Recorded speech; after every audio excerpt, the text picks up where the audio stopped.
sandpiper. That's why they call it sandpiper. Oh, I was just guessing that. I was trying to like because they have They're like, little webs. palmations. Okay. So Nice. a duck and a gulls have Right. full webbing between the toes. Yeah, because we saw that there was a plover that is called semi-palmated. And Plover, and, that's right. yeah, and sandpiper. I was like, well, a palm. It must have something to do with their feet. It does exactly. And it's not the only sandpiper that has this, but maybe they were pressed to figure out a name for this guy. So, how many are you banding today? I think we caught about 120. Wow. And you're taking blood samples, or what are you We're doing? taking blood samples. We're marking them with special tags. Let me know when tomorrow. Well, I think it's 5 o'clock at high school. Oh, okay. Are you with I'm Audubon? going to buy well, so see Okay, you right now? tomorrow. Okay. Right now, yeah. Yeah. You from Audubon or where New you Jersey from? Audubon. Oh, great. We belong to New Jersey Audubon. Yes, Oh, we thanks so much for do. your In fact, support. we go hiking with the Bergen County Audubon. Oh, Quite- nice. So yeah. you guys live in Bergen County? Hiking, Yes. actually, birding. Uh-huh. Yeah. So you've come down to the wilds of the Delaware Bay Shore. Yeah, we've been wanting to do this. So this Seems like a the perfect exact time. right In fact, we time. were checking eBird to see like how the birds were coming Well, and this in. is a great spot because you can see the crabs spawning and the birds are feeding, and it's a really nice spot. A little buggy, but it's buggy. You have the equipment for All it. right. Yeah. And we were over, what is the place called that we just were at? Heislerville? Yes. Yeah, that's pretty wonderful. Oh, that too. was great. Yeah, we just spent the 900. morning there. Yeah, we'll be working there tomorrow. 97.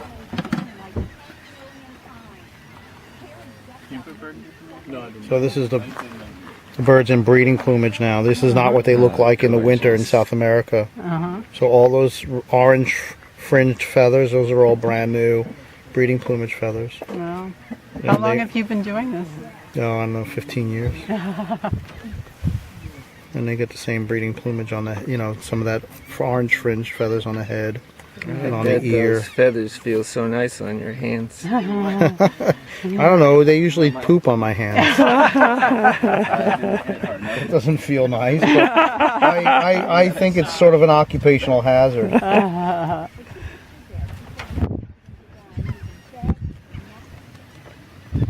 $21.1, 41.9. There you go. Yeah. And I have a scale in here, and I weigh them in the scale on the scale. 32.9. We've just both read that book, Living on the Wind, and he describes a lot of this. Oh yeah.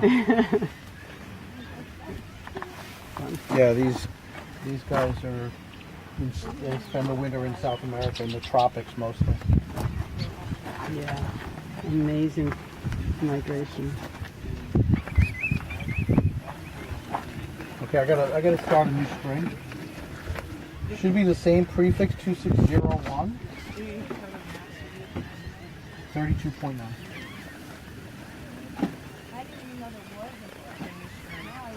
Got a new string. So I'm going to be using 2601 06901. So basically it's just the consecutive, but let's put the whole prefix if we're starting a new string. Why is he blowing?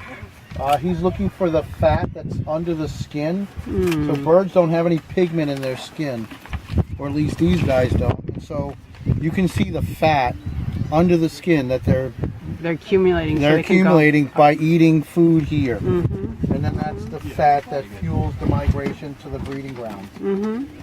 Yeah, it seems like it's 500 miles to the ounce or something. Oh, well, yeah. No, gram. Gram? I usually think of it in grams, but yeah. I mean, a lot of these birds, when they arrive, they weigh somewhere between 20 and 25 grams. It's slightly less than an ounce. And when they leave, they weigh somewhere between 35 and 45. And is he soldering the band over there? Yeah, well, he's using heat. So that's a little soldering iron. And he's heat sealing that flag that's got a code on it. So if you came out next year and you had like a spotting scope, you might see this guy on the beach, and then you could report it. We have a website. It's for all species of shorebirds. It's a partnership between several organizations where people can report sightings of birds wearing those special coded flags. Okay, so I've got 901. I'm going to just double check that it is in fact 901. Yep. So can you tell the sex? They look different? You can with the blood. Oh. So we do use they the look blood the same. sample for genetic sexing, Mm-hmm. but based on bill length, when the bills are extremely long, then we know we have a female. If they're extremely short, then it's likely to be a male. 96. But there's overlap between the sexes on bill length. Yeah, 96. And how many birds are in the batch you're doing right now? Sorry. You doing a batch of birds right now? Yeah, I have, I don't know, about 13 birds in this top box. 19.5. So you put up a net this morning or something? 41.1. No, kind of a net, but it's not. It's on the beach. I don't know if you can see it. If you walk where that warning sign is and look out, you'll see the net is laid out. It's hard to explain how it works without seeing it. Let's go look.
There are mostly different birds at Heiselville. I mean, there are these this and short-billed dowitcher and dunlin.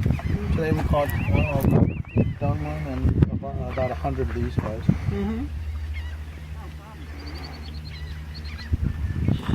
99.0. You think should I take another tube? Yeah, probably. Or the half a tube. 22.5. 43.1.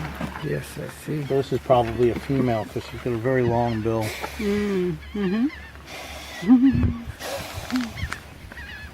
How much blood do you take? Oh, about 100 to 120 microliters. That's pretty small.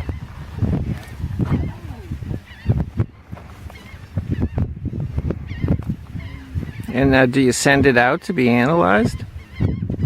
25.5, yeah. It's quite an operation. Yeah, really. I like this.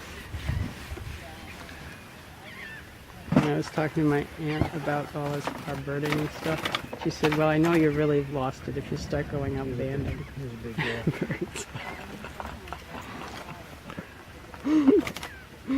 Oh, I see blood. Yeah. Yeah, he's getting a good draw this time. I'm surprised they're so calm. 903. Yeah. Yeah, relatively speaking, but you know, Well, the they're pulp. already operating on high energy levels. You know, they're already pretty hopped up, so getting more hopped up is not kind of in their best interest. 102.0. Here you see them flying over there like a moment's notice to take it off.